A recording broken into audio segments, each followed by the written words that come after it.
For every $1 invested in legal aid, you see a return of about an average of $7 for every dollar spent funding legal services. And that $7 comes in the form of benefits that are returned to a person. That's Community Legal Aid SoCal Executive Director Kate Marr. I'm Kara Duffy, and this is the Powerful Ladies Podcast.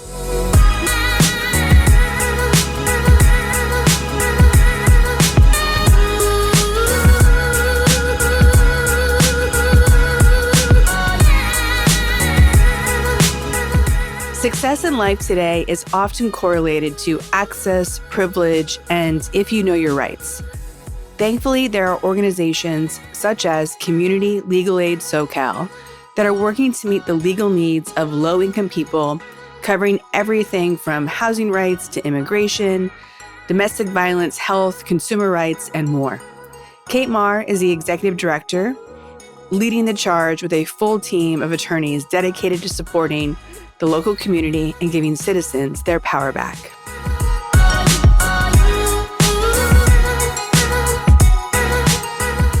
Welcome to the Powerful Ladies Podcast. Thank you so much for having me. I'm very excited to talk to you because you are in charge of a very important organization. So let's dive right in and tell everyone your name, where you are in the world, and what it is that you're up to. So my name's Kate Marr. I am coming to you from Long Beach, California, and I am the executive director at Community Legal Aid SoCal. What is Community Legal Aid SoCal? We are a nonprofit legal services program that serves both Orange and Los Angeles counties. We provide services that are completely free to low-income folks, as I said, in Orange County and the southeastern part of Los Angeles County. So like the Compton, Norwalk area, which is really the most under-resourced part of Los Angeles County. And community, like the Community Legal Aid isn't that old. It's about 65 years, I think. It just celebrated. Yes, we celebrated our 65th anniversary in 2023. Okay. And for people who don't understand how law works and how often we need legal support, what's the gap that you guys are filling? So, attorneys are very expensive. And, most people, even middle-income people, really have a hard time affording attorneys. But for the most vulnerable people in our community, folks that are low income, and we're talking like 200% of the federal poverty level. So, which obviously in California, that is, the cost of living here is so high. But those folks really can't afford legal assistance, and many of them cannot navigate the justice system on their own. And so we provide our services, as I said, are completely free. And we provide services in several areas of law. Our largest need that we are seeing right now is housing, eviction defense. We also provide family law services. Most of our family law clients are survivors of domestic violence. We also provide immigration services, and our immigration services are really targeted towards victims of crime. And we have a public benefits team that helps folks get on benefits that they're eligible for, like cash aid, CalWorks, food stamps, things like that. We also have a team that does consumer defense work. We have a team in Orange County that focuses on access to healthcare, and a seniors unit in Orange County that works exclusively with folks that are over the age of 60 in a variety of areas of law, basically all the areas of law that we handle. But that unit is targeted to working with folks that are over the age of 60 in Orange County. What else did I forget to mention? Oh, we also have a systemic impact unit that works on sort of affirmative work to try to address some of the trends that we're seeing in the community from our other substantive units. And they also do some policy advocacy as well. And we have a case management team. So most of the clients that come to us have a variety of issues going on. They need help in more than one area of law, and they also have other needs that we have a team of case managers who are trained social workers, essentially, who work with those clients to help them with other needs that they may have in their life that are preventing them from, moving forward or having a successful outcome in their legal case. They do a lot of work around like job interviewing skills, helping folks get on benefits, things like that. I think that this is an area where so many people don't realize how big the gap is and how easy it is for people just to not know what they don't know. And as a result, become more vulnerable and it's like this domino effect that just keeps going. I know from the work I've done with CASA for foster kids, you get caught off guard by what people don't know about how life functions because they've never been exposed to it. They've never had someone show them. They just don't know it's a thing. I mean, the story I love is of a boy who got a job. His CASA advocate was getting reports of how great he was doing.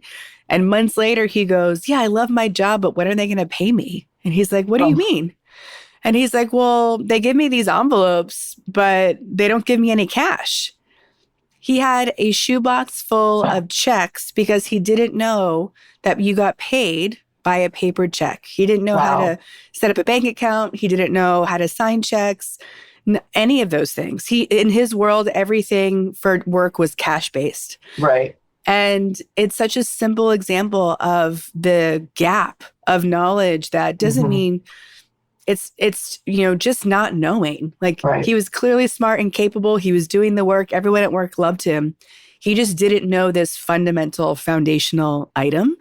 And how often are you seeing that for the people you help of they just don't know what rights they have. They just don't know that what they're dealing with, how wrong it actually is for those of us who know better. Yeah. Yeah. And absolutely. That is definitely an issue. And the number of people who don't realize that an issue that they're having in their life may have a legal solution. Like folks who are living in really poor living conditions and their landlord refuses to fix something in their apartment. There's roaches or there's no heat or something like that. We have so many clients that call 211 for information, not knowing that there is a legal solution to the problem, that their landlord has an obligation legally to provide habitable living conditions. And so, yes, absolutely. That is, I think they say that I don't know exactly what the statistic is, but there's something 3/4 of the issues that folks are having that have a legal solution, they don't even realize that there is a legal solution to that problem. And so a lot of what we do, in addition to actually representing people in court or providing legal advice, is know your rights, going out into the community and telling them what their rights are with respect to their landlord, what their rights are with respect to their employer, what their rights are with respect to immigration enforcement, things like that. Well, and that's a theme, I think, across the US in general right now, where so many people are asking what their rights really are, because even those who felt more informed about rights and how government and law at the, from city to federal worked, so many things are happening now. We're like, wait, hold on. Did I actually not know how this worked? Or how is this okay? What can we do about it? And so I think now more than ever, people are really checking in to see where the lines are, because everyone at some point is being disrupted. You mentioned before about the poverty rate, what that income level is in Southern California. I fell off my chair recently because I heard a stat that $120,000 a year means if you're earning that or more, you're in the top 1% of global wealth. In Orange County in particular, $100,000 is low income. Right. that Right. there's a $20,000 gap between the top 1% of global wealth and poverty in this county. Like I can understand it. I can do the math. Mm-hmm. And there is just this cognitive dissonance of how does this math? Right. Right. I mean, I look at, the cost to rent an apartment right now and remember back when, when I was in law school and feeling like, oh my God, $500 to rent an apartment. How am I possibly going to be able to afford that? And we're looking at people paying five, six, seven times that, to rent in Orange County. Yeah. It's insane. It's crazy. And then I think also the systemic level of the domino effects. Like if when you're someone who is struggling, and I think that variation between 120 and 100 shows like how close so many people are to struggling, Mm-hmm. that once you have one domino fall, the chances of others falling is so much greater. And it goes also into this overwhelm space. Like you're burnt out, you're exhausted, you're stressed out trying to figure this all out, trying to maintain some sorts of normalcy, add in kids, add in health conditions, add in other things to it. Suddenly you don't have one crisis, you have 15. Right. Like what are you seeing when you're working with people in regards to their mental resiliency or like the support they need that's maybe softer support and not legal aid support? Mm-hmm. Well, and that's particularly why we established our case management team, is to provide some of that other support and help people who are in that crisis mode where it's like so many things in their life feel like they're falling apart that they don't even know how to prioritize and put one foot in front of the other. And that's really what our case managers do with them, is help them sort of figure out, okay, you've got all these issues going on. We're gonna make a list. We're gonna tackle them one by one, and I will help you. I will walk with you and help you through this scenario. And it is, you talk about there's this concept of secondary trauma, right? Which we see a lot of in our work. My background is working with domestic violence survivors, so that that work is very, very hard, and it's hard not to absorb, right, like what you're hearing. But the other thing that's so cool about the work that we do is there's also this like secondary resilience as well. And when you see someone go through that journey of having, needing a restraining order, not having to get custody of their kids back, and walking on that journey with them for, sometimes for years. I had, when I was practicing and handling cases, I had clients that, I worked with for 10 years and would go from just, the worst situation in the world to having their own business and, thriving and having their kids thriving. And it's amazing. And it really like builds you up. And I feel so blessed that I have been able to do this work, I get like a little bit emotional talking about it, but yeah, it's been such a gift. And now being able to support a whole team of people that are doing that work is awesome. Well, there's that TV show that was on Netflix, The Maid, of the woman who left her abusive partner, had a child, couldn't rely on her parents for support, tries to get a job, can't get daycare because she doesn't have a job, can't have a job because she needs daycare.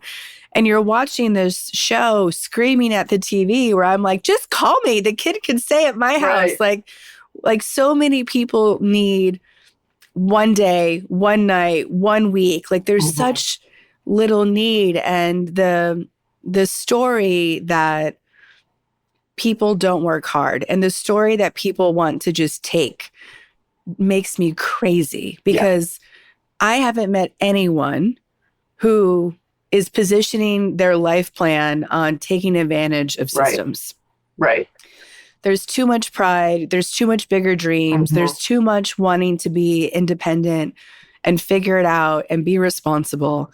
And I think that narrative is so harmful to the how many people need short-term support. Right. And if, I don't know when we decided that people who are in our community went from neighbors to strangers, but Right. if your neighbor asked for something, you would help them, or if a friend or Mm-hmm. family did. And it makes me crazy when someone that we happen to not know in our neighborhood needs help and we're like, oh, guess they couldn't figure things out. And you're like, Right. what? That's some sort of deficiency in them. Yes. Yeah. Just the lack of sort of empathy and recognizing the humanity of everyone. That we all have intrinsic value.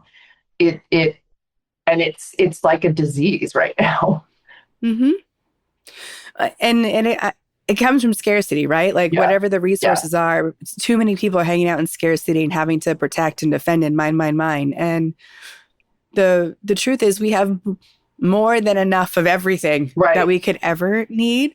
Right. Even the simple stats of we have enough clothing on this planet for the next 100 years. Yeah. Like there's truly nothing that we are lacking other than the empathy right Right. now or the Right. desire to share. And it makes me totally crazy because when you look at a room full of like kindergarten children, Mm-hmm. they all have the same level of hope and opportunity. And I don't like, there again, we Yeah. decide these rules like, well, you're an adult, guess you lost all your hope. And you're like, what? Right. And yet there are people in the world, I won't name any names, who have more money than they and their entire family could spend in 100 lifetimes. Yeah. Well, and you have this great stat on the website that for every dollar you get, it ends up becoming 7. Right. And so I've coached a lot of nonprofits and I pivoted to coaching for profits because it often made me crazy. Either that a nonprofit wasn't operating like a business, which I know you guys are, Mm-hmm. or just like how hard it was so much easier to get someone to buy a t-shirt Right. than to give $5 for something that would go so far. Right. How have you like managed that process of getting support and explaining the power to people? We really have sort of, just because we are facing, significant threats to our funding just based on, the current political reality. And we really have switched a lot of our messaging to sort of trying to demonstrate the return on investment for the work that we do and for the money that is invested in our program. And thank you for quoting that statistic, that for every $1 invested in legal aid, you see a return of about an average of $7 for every dollar spent funding legal services. And that $7 comes in the form of, it could be, benefits that are returned to a person, but it's also like, if someone is thriving in their community and working, they're spending money in the community, right? And if they're not in a domestic violence situation, there's a savings for law enforcement costs, things like that. It's sort of the hidden savings. But we really have sort of shifted our messaging to speak to that, because that sort of hopefully has an appeal across the political spectrum, right? But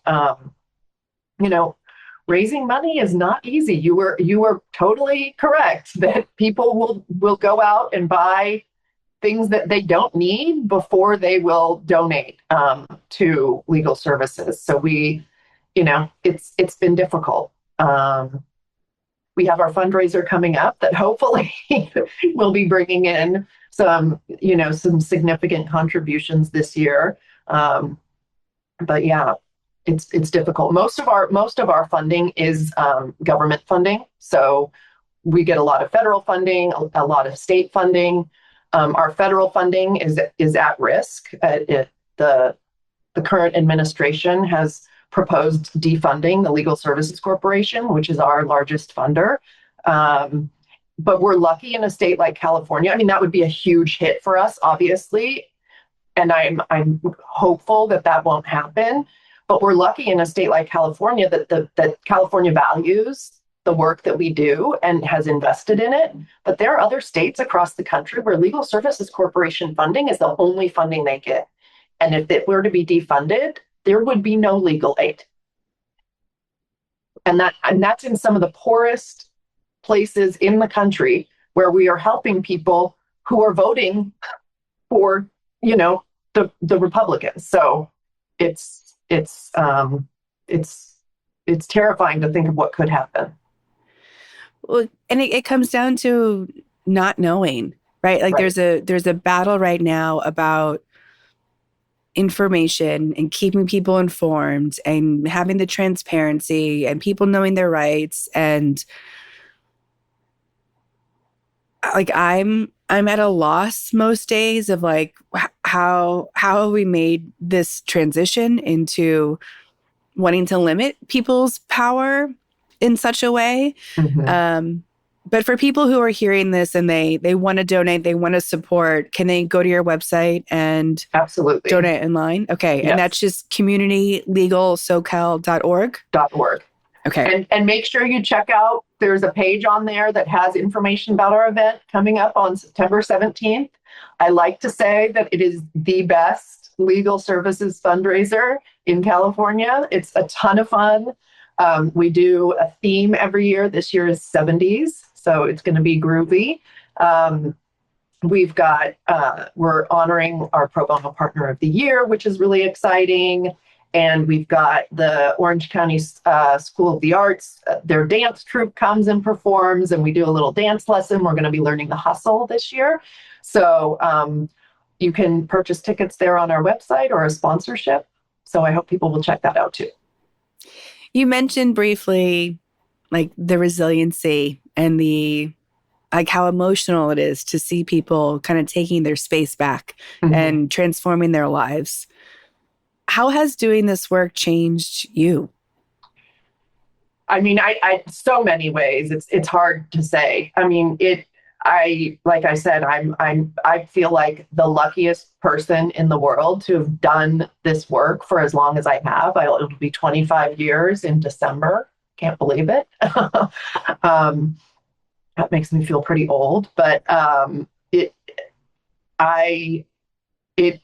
feel like I have 4 kids, so it's really important to me that they see what I do and see that it's fulfilling. And yeah, maybe I'm not making as much money as I could make in private practice, but like the riches of what it has brought to my life and hopefully to theirs as well, it's worth more than, all of the money that Jeff Bezos and Elon Musk have combined.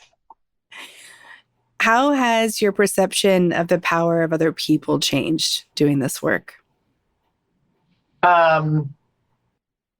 Well, there's that quote from Margaret Mead: never underestimate the power of a small group of committed people to change the world. In fact, it's the only thing that ever has. And, it just like our organization, we're a small but mighty team. And, I think about like each of us is doing our own small part, but the power is in that we're all sort of in it, doing it together. And I feel like throughout my career at this organization and at other organizations, I've been just so lucky to work with the most passionate, committed, like selfless people who are committed to showing up every day to just make that small difference for the one caller, for the one client, for the one, and those little things, like seeing differences in all the people that we've helped, that's what changes communities, right? So Yeah, I'm the luckiest girl in the world. If we go back to 8-year-old you, would she have imagined that you were a lawyer, let alone doing this? I feel like I wanted to be a lawyer for really as long as I can remember. I think like at some point deviated from that a little bit when I saw Top Gun and thought that I was going to be like a fighter pilot for some reason. Yeah, but yeah, so I definitely feel like I always knew that I wanted to sort of be trying to do my small part to make things a little better. For a long time, I thought, even when I first started law school, I thought that I wanted to be a public defender. But when my first sort of job, summer job, while I was in law school, was working at a domestic violence clinic in Baltimore. And I had sort of taken it as a backup because I wasn't able to get anything with the public defender's office. I took it as a backup. And like 2 weeks in, I knew this is what I want to do with the rest of my life. It's somebody asked me recently, what infuriates me the most about how the world works today? And how can that become what you build everything else around? And I've been thinking a lot about it because I feel like most women have like a long list of things that are like, why, like, this is dumb. Why is this broken? We have solutions for this. Yeah. But the more that I think about what that base fundamental issue for me is it drives me crazy that people don't know that there are solutions to the things that they're tolerating. Right. Whether it's in their business, whether it's in legal parts of their life. But there's this, when we compare the wealthy to the non-wealthy and how they go through life, the wealthy know that there's a solution to any issue they run into, and they don't hesitate to ask their network how they can avoid this thing or make it go away. And that could be a DUI charge. That could be, I don't like my landscaper. That can be, the only options for flying to Paris don't work for me. Right? Like, it's really anything. But there's this standing in just the concept that if it doesn't work for me, if it's not giving me the outcome I want, there's an alternative. And there's many alternatives. And I've been trying to like refine this more to kind of be able to put it into a sentence for myself as a mission statement. But I feel the work I'm doing on the business coaching consulting side is nowhere near as important as the work that you guys are doing. But it comes from this same root of, it doesn't have to be this way. Right. Right. How often do you feel yourself stepping into mama bear? Because I do for dumb things that are more about people, how they're spending their time, and not about how they're being negatively impacted as you are. Yeah, it's hard. It's hard because I feel a lot of rage and frustration. I recently read this book called Rage Becomes Her, which I highly recommend if you haven't read it. And like my takeaway from that is we are conditioned as women to hold in our rage, hold in our anger. But the power, our rage is our power, right? And we can use that to change the world. Like, we just need to learn how to, what she calls it, like anger competence or rage competence, rather than anger management or anger or controlling it.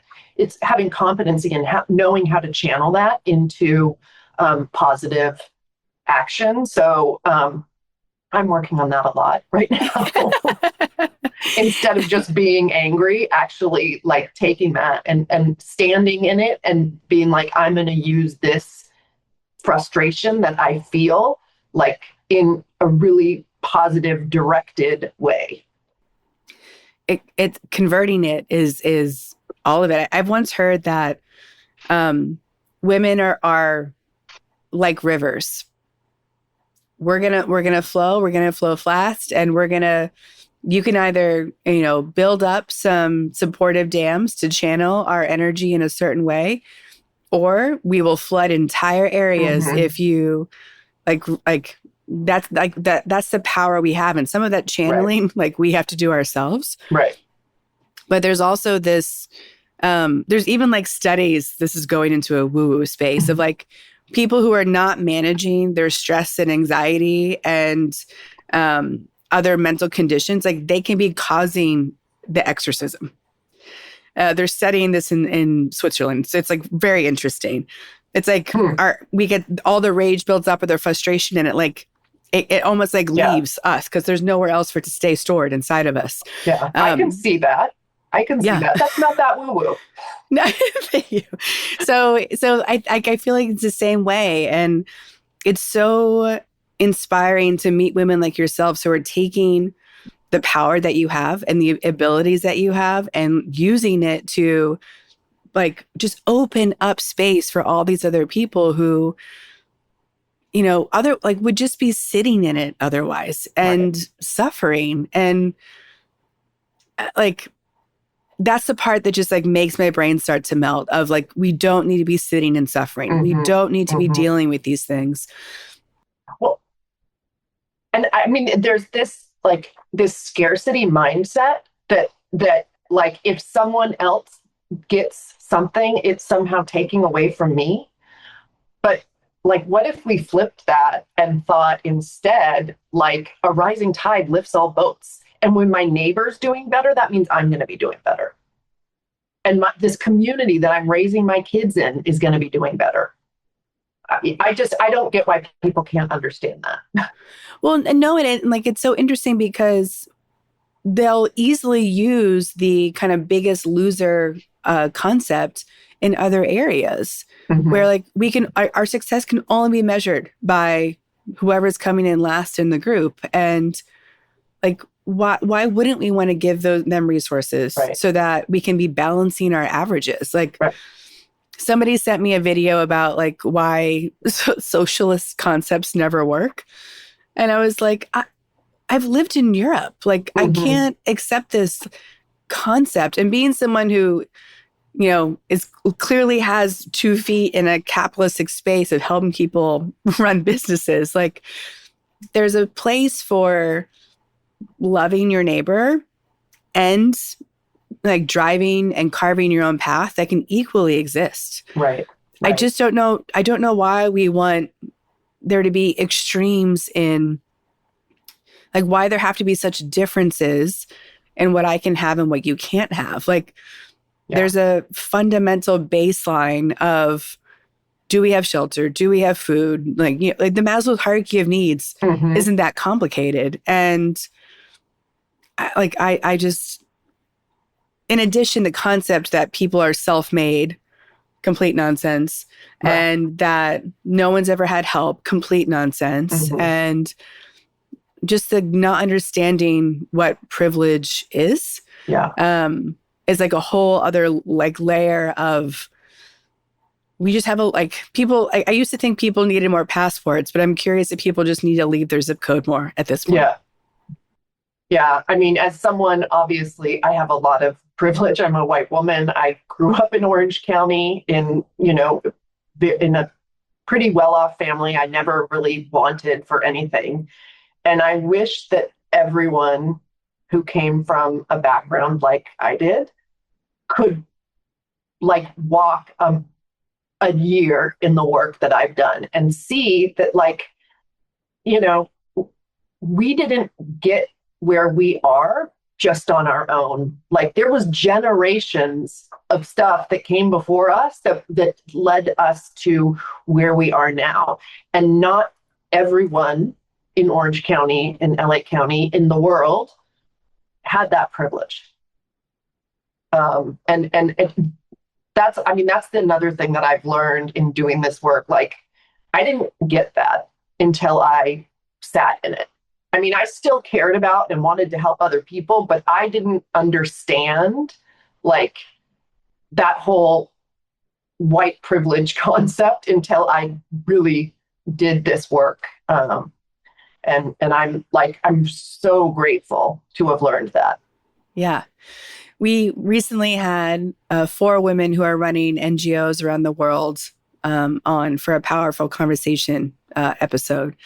And I was left so kind of relieved because I think there's so many women who are doing the best they can to change their world, whether it's their family, their community at bigger levels, who have been so frustrated and defeated in the past couple of months.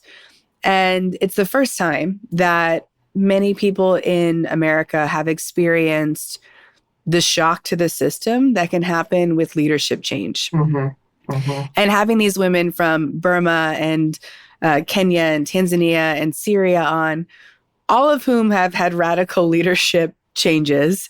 Right. They sometimes, like, they've had rights given, they've had rights taken away. There's been civil wars, there's been peace, there's been just things that we've been so privileged not to experience on our soil.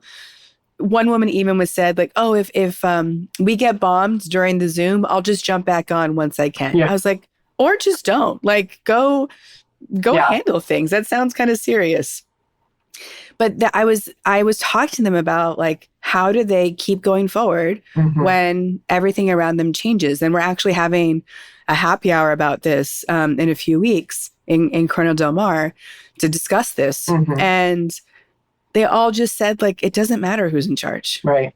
It doesn't matter what's happening around us. These needs don't go away. And it gave me, like, I was left so proud to be female. Yeah.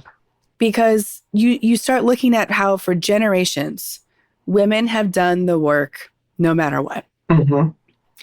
It's always been done. And it allowed me to kind of flip to be so grateful and appreciative when it is easy and it is in flow and there is support. Because otherwise, like, it doesn't change. Like the number of resilient, hardworking men and women that we've all come from, and the things that women have done despite all the things we're told we're not supposed to do, like, it just keeps going. And it gave me this space and peace to not feel like our focus or identities needed to change. Yeah. It's just another thing that we have to, like, be shielded from. Like, it's like, oh, well, we need the umbrella out for a little while, but we're going to keep walking in the rain because that's what we do. Yeah. I have a board member who grew up under a couple different, like, authoritarian regimes outside of the United States and came here. I think she came here in law school.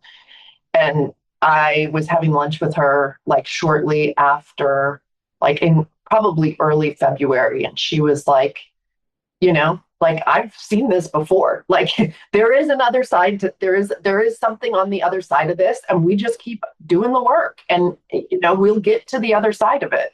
But man, when you're, like, in the middle of it, it's hard to remember that sometimes.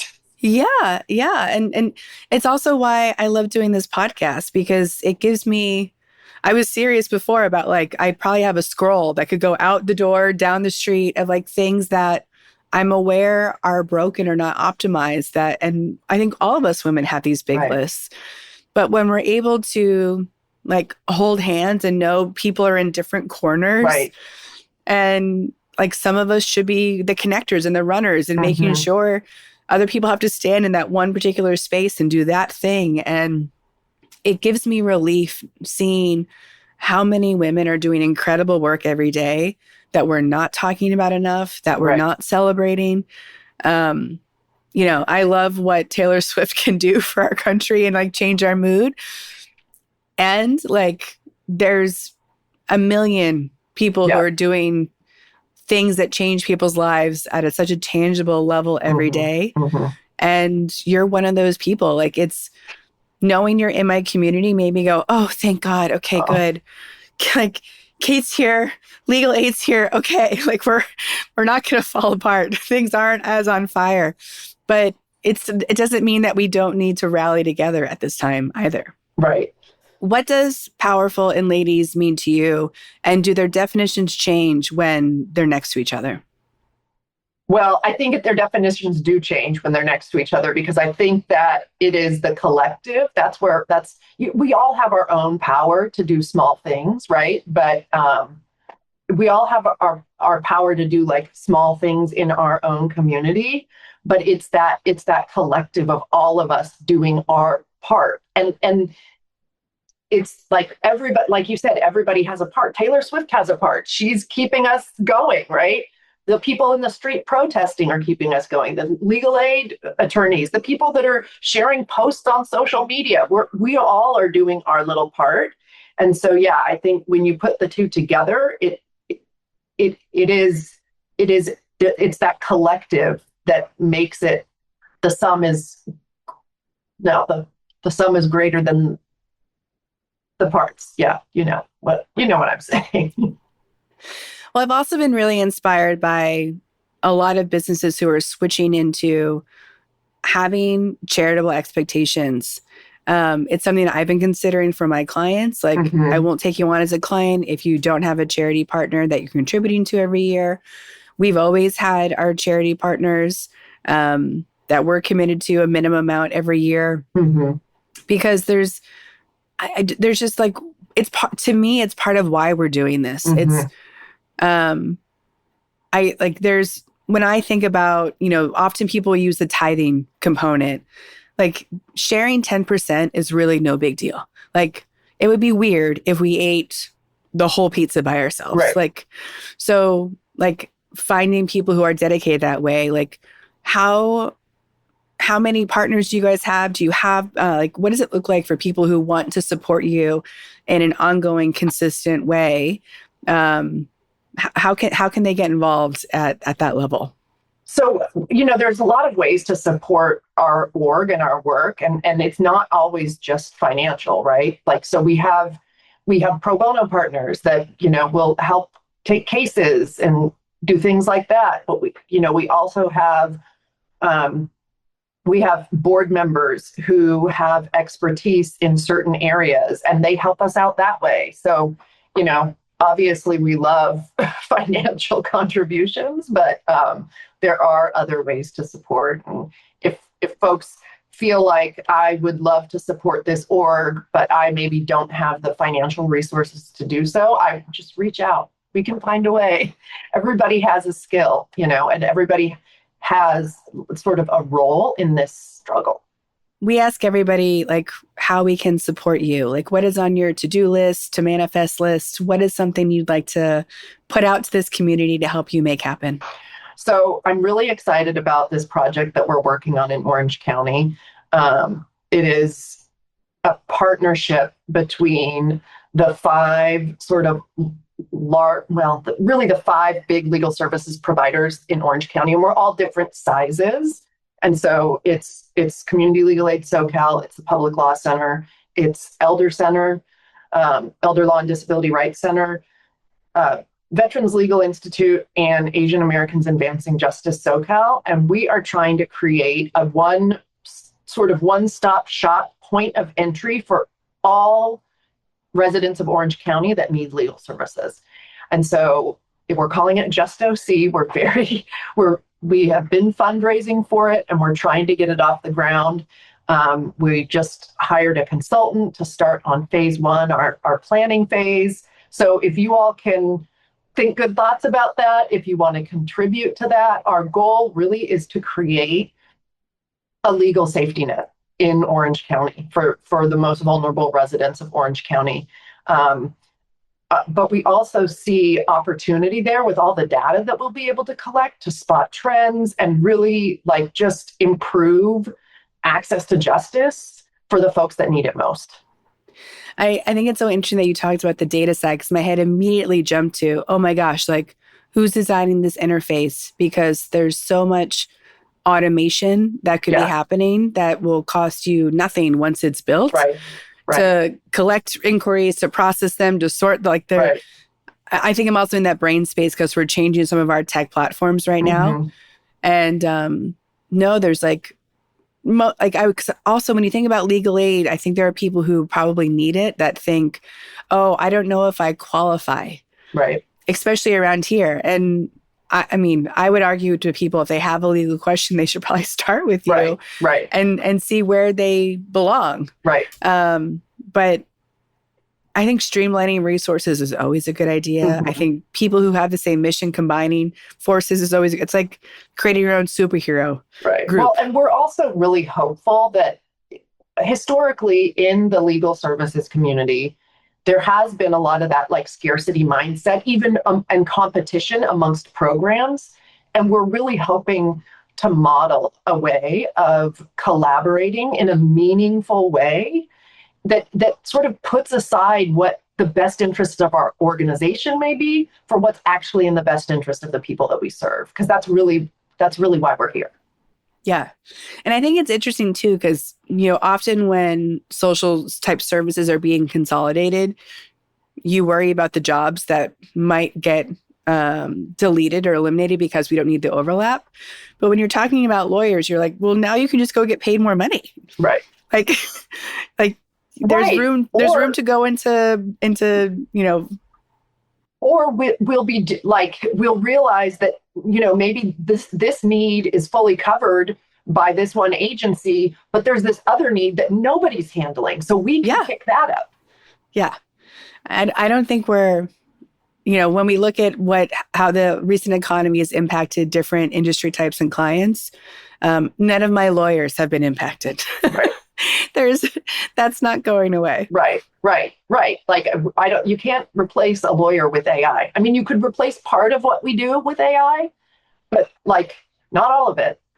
No, and it's so risky. Like it might work for a first draft or an initial concept, but am I going to send that to anyone and feel like I'm safe? No. There are attorneys that have made that mistake though.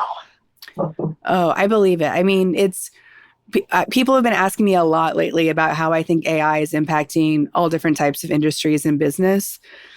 And I come from a world of like working in fashion where we had to brief people all the time, brief marketing, brief a product person. And when I think about how strong AI is, like until we can properly brief, until we know how to ask the right question, it will never work the right way. Right. Well, and there's so much bias built into it too.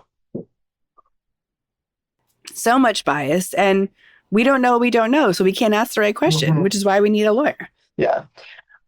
We're hopeful, though, at least for this project that we're working on, that we will actually, be able to use some AI at the beginning of the process, at the initial screening level, which will open up our capacity for humans to be doing more of the stuff that you need an actual human for. So we'll see. We're very excited about it. I want anyone listening to this podcast, please, if you believe in manifesting, we're going to make it happen one way or the other, though. We're very committed. So I love this. I think it's a great idea. I think a lot of listeners will too. For everybody who wants to follow you, support you, connect, collaborate, where can they do all those things? So you can find me on Instagram at CLA SoCal _Kate. That's my professional handle. And I'm also on LinkedIn. And please follow our organizational social media handles. You can find them on our website. Perfect. And we'll link everything in our show notes too. But I know how busy you are, already as a mom of 4 kids, plus running this organization. There's never enough time, I'm sure, in your schedule. So thank you so much for taking time to talk to me and share your story with us today. Again, thank you so much for the work you're doing. It means so much to me. It means so much to our community. So thank you. Thank you. Thank you for your time.